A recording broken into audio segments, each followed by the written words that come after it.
Hate speech. When a person uses language not acceptable to leftists, progressives, liberals, Marxist cult members, they may be labelled as being hate-filled or engaging in hate speech. So the Marxist interpretation of what hate speech is.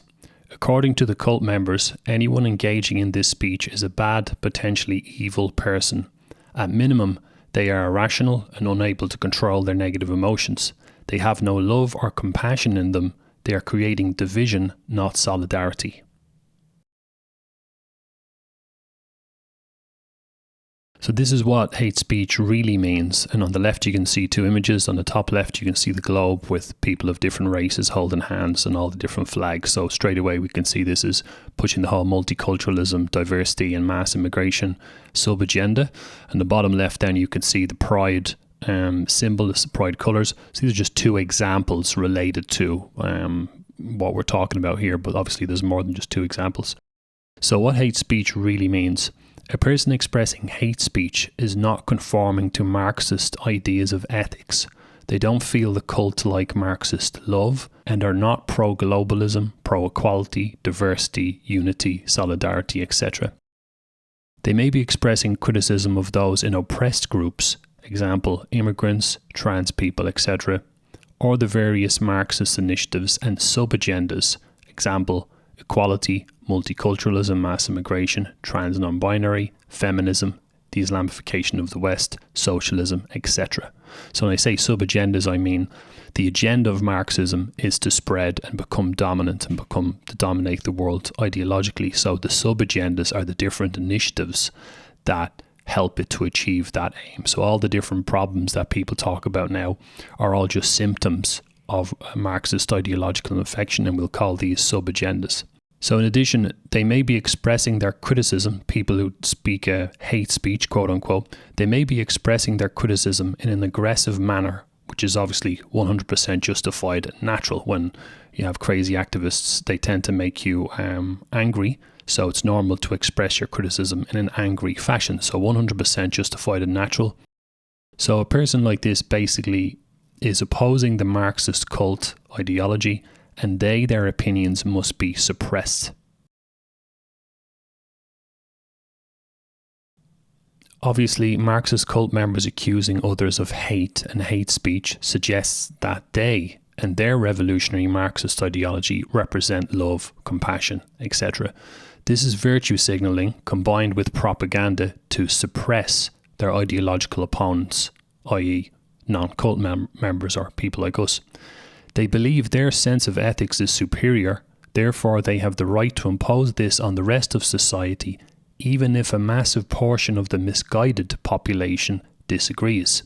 So we're dealing with this right now, even though large groups of people en masse in a country like Ireland are against this and they don't want to do it. When you're dealing with Marxist cult members, they're so brainwashed they think that they're correct and that we are misguided and they have the right to force their ideas on the rest of society and their warped sense of ethics or right and wrong.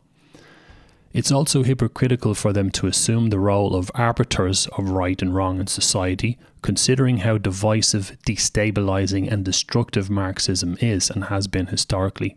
Spouting Marxian revolutionary rhetoric is worse than hate. So the Marxist cult members are always showing us their moral superiority. They're always telling us by how they act and the causes they support that they know better than us the difference between right and wrong. And if we don't agree with them, obviously we're the ones with the problem. So in the top left here, you can see the BLM movement. So people taking a knee in honour of George Floyd, and also they've got the clenched fist in the air. So that's the classic Marxist. That one goes back over way over 100 years. At the top of the middle of the page, Stop Eating Animals, that represents veganism, another form of revolutionary activism. So, we've been eating meat and using animal products for thousands of years, but because the Marxists are superior to us ethically and have a better sense of morality, they know better than us what's right and what's wrong. So they're trying to force us to not eat meat or animal products. On the top right, the future is female. So, very sexist comment there. So from the feminist movement. The bottom left, you can see March for Climate. On the bottom centre, you've got Palestine will be free, so the Palestinian movement's other Marxist outgrowth.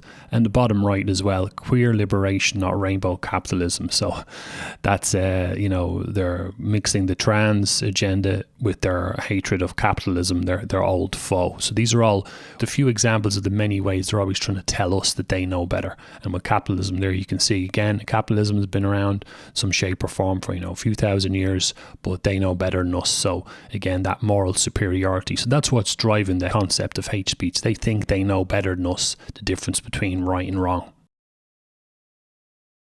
So these are some reasons why they are bringing in these draconian hate speech laws, or trying to bring them in. Now, this is not an exhaustive list. Of course, these are just some of the general points from the ideology's point of view.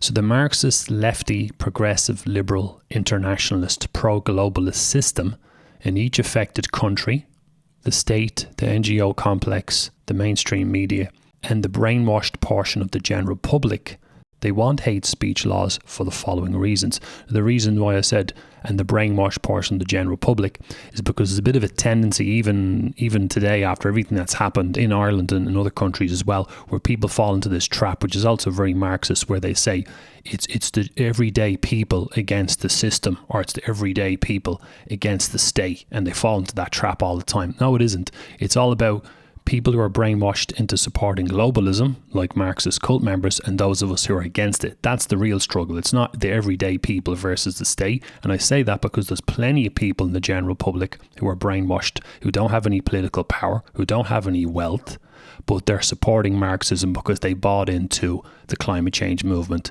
feminism, Palestinian rights, veganism, you name it. They are supporting the ideology and empowering it by buying into their beliefs in their everyday lives, and they're part of the problem too. And that goes for any country, including Ireland. There are plenty of people in the general public who don't fit into the bourgeois or political class, but who are part of the problem as well. So that's why I said the brainwashed portion of the general public.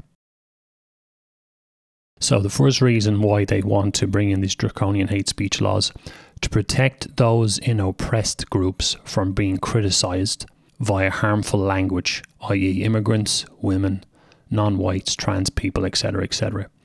Criticism of oppressed groups, and therefore the individuals within them, is not allowed in Marxism.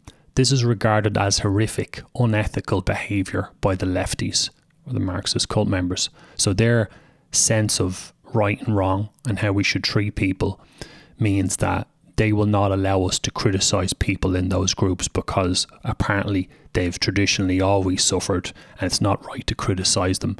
This is unethical. So you're not allowed to criticise people in oppressed groups. That's the first reason. The second reason is to enforce biased, pro-Marxism, ideologically partisan double standards. Now, this is going to resonate with people, even if you haven't described it in this way before. You know exactly what I'm talking about. This is happening in front of our eyes in recent times. So Marxist cult members will be permitted to freely engage in hateful speech that harms their country, people, culture, etc., when promoting the various globalist Marxist sub-agendas, example, mass immigration, socialism, feminism and its outgrowth, abortion, trans ideology, etc. In addition, they will be allowed to use one of their favourite weapons, ridicule, to attack anyone who tries to obstruct these Marxian initiatives. This is another form of hate that will be permitted after hate speech laws are introduced. So there's two straight away. The first one is they're allowed to, by being Marxists, they're always promoting hate, because Marxism is about hating society, Western civilization, and so on. So that's a form of hatred. The second one there is they're using hate towards people who try to get in their way. Essentially, hate speech means any speech which does not comply with Marxian revolutionary activism. That's essentially what it is. These pro-Marxism double standards, which we are already experiencing, eventually lead to the dominance of Marxism. So if I had to pick one sentence to sum up this whole thing, which is not widely discussed or understood, is the second last sentence. Hate speech really means anything which does not comply with Marxian revolutionary globalist activism. That's essentially what it is. So here's the real purpose of hate speech. This is the real subtext that unfortunately goes over people's heads. If they don't know what Marxism is, they're not aware of it. This kind of gets missed in the debates about hate speech. Is it ethical and so on? This is what it's really about. It's all about Marxism trying to dominate the landscape. So on the left-hand side, you can see a picture of the incineratable Antifa. On the top left, smash fascism. And the bottom left, you can see an image from some of the NGO complex in Ireland. Now, I mean, these are just two examples of how the ideology flexes its muscles or tries to dominate the landscape. One of them is a bunch of street thugs, and the other one then is an organised, state-funded, tax revenue draining structure of NGOs. But really, the ideology pushing them is all the same. So, to achieve ideological dominance, they want to control and dominate the social discourse and therefore the ideological and political landscape through the control of speech. This prevents any dissenting anti-globalist, pro-nationalistic sentiment from being expressed, and even worse, being repeated and becoming popular. So this concept of controlling speech goes right back into the history of what people call communism. People are not allowed to express anything which goes against the ideology, speaking hate speech. Uncle Joe Stalin, one of the worst human beings of all time, people like him were the pioneer of these kinds of concepts for totalitarian control of society. And this is another reason why there's hate speech laws, which actually should make a lot of sense considering how angry people are getting nowadays. So you look at a country like Ireland, there's a rising tide of aggression towards the system. People have had enough of all this nonsense. So this is a reason that's kind of might be missed because many people have been conditioned into thinking that we need to try and keep peace at all costs. But really, when you're dealing with Marxism, unfortunately, and I'm sorry to say this, conflict is inevitable, really. So this is probably something that some people might miss. By suppressing hate speech, the system and the Marxist cult members who dominated, lefties, are protecting themselves from any possible backlash to their revolutionary activism. The treasonous state system doesn't want people getting angry, swarming it, and lynching everyone, as has happened historically in the history of Marxism. It's happened many times before when people had enough of these crazy nutjobs running the show. They literally rose up against them and toppled them from power. And obviously, the Marxist cult has a long history, a undistinguished history, and has learned from its mistakes. So it's learned that the best way to protect itself is not allow any sort of resistance to develop at all. Essentially, these cult members don't want the general public building outrage, which could lead to aggressive action that would topple the regime. The control of speech, including online speech, suppresses this threat at the ground level before it can gain momentum. So this is crucial, right? And some people have got a more pacifist attitude in society. They're part of the problem, but this is key. This is about tactics. They don't want people getting angry en masse and taking over, which they've done in the past. I mean, you take anger out of Marxism, it loses its teeth, you look at, say, the French Revolution onwards, there's a tremendous amount of anger from the radical, quote unquote, side. And that's how they got success themselves, was by using anger and outrage to build its momentum. That's how it's always fueled. Marxism is anger, and they're trying to deny us that weapon. And that's the whole point of on the ground level of suppressing hate speech, because they know that it's a very powerful, energetic emotion and it actually produces results. So they're trying to neutralize their enemy before they can even get going, pretty much.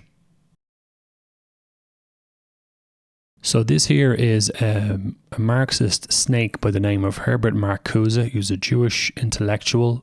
Him and a bunch of other Jewish intellectuals had an organization called the Institute for Social Research. It was, at one point it was going to be named the Institute for Marxism, but that was a bit blatant.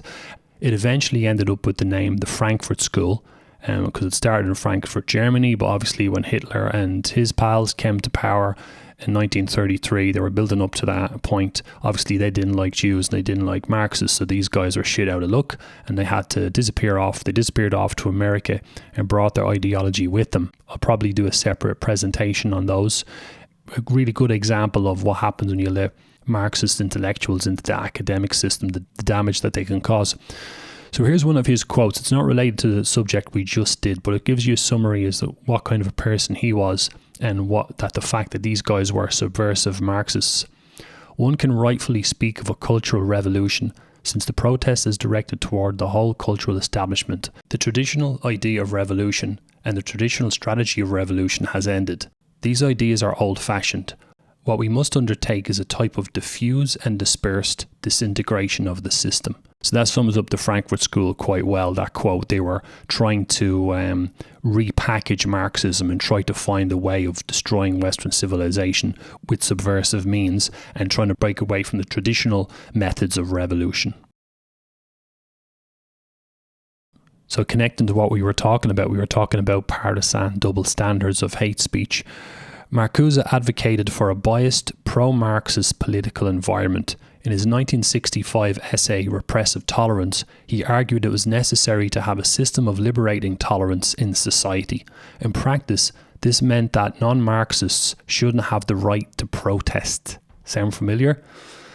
I suggested the practice of discriminating tolerance in an inverse direction as a means of shifting the balance between right and left by restraining the liberty of the right. Liberating tolerance, then, would mean intolerance against movements coming from the right and toleration of movements from the left. They would include the withdrawal of toleration of speech and assembly from groups and movements which promote aggressive policies, armament, chauvinism, discrimination on the grounds of race and religion, or which oppose the extension of public services, social security, medical care, etc. So again, this is their interpretations of things like aggressive policies, armament, chauvinism. These are so aggressive policies is anything which they don't like and they think is unethical. The whole lot, they're against authoritarianism thing, unless it's Marxian authoritarianism. Armament, that was the whole, anti-war movement in the States. Chauvinism, that's feminism. It links to feminism. Discrimination on the grounds of race and religion. There you go. It's the usual stuff. Or which oppose the extension of public services, social security. That's the whole welfare state that socialists are always or the Marxist cult members are trying to push through socialism. We have to look at the ideology pulling the strings behind this. This is ideological warfare, and that's what they're trying to do. They're trying to impose their beliefs on society and to try to stifle any sort of hate speech, quote unquote, at the ground level, so that eventually, and this sounds a little bit dystopian, I apologize, in the future, their plan is, if they keep suppressing this hate speech, what they call hate speech, eventually the young who are growing up today will be programmed not to behave that way till eventually everybody just kind of goes along with the big agenda and people won't be allowed to dissent anymore because they've been programmed from an early age not to speak out, not to engage in hate speech. So that's the kind of the goal with all this long term, to create a society based around mental Marxist ideas of right and wrong coming from their crazy revolutionary activism.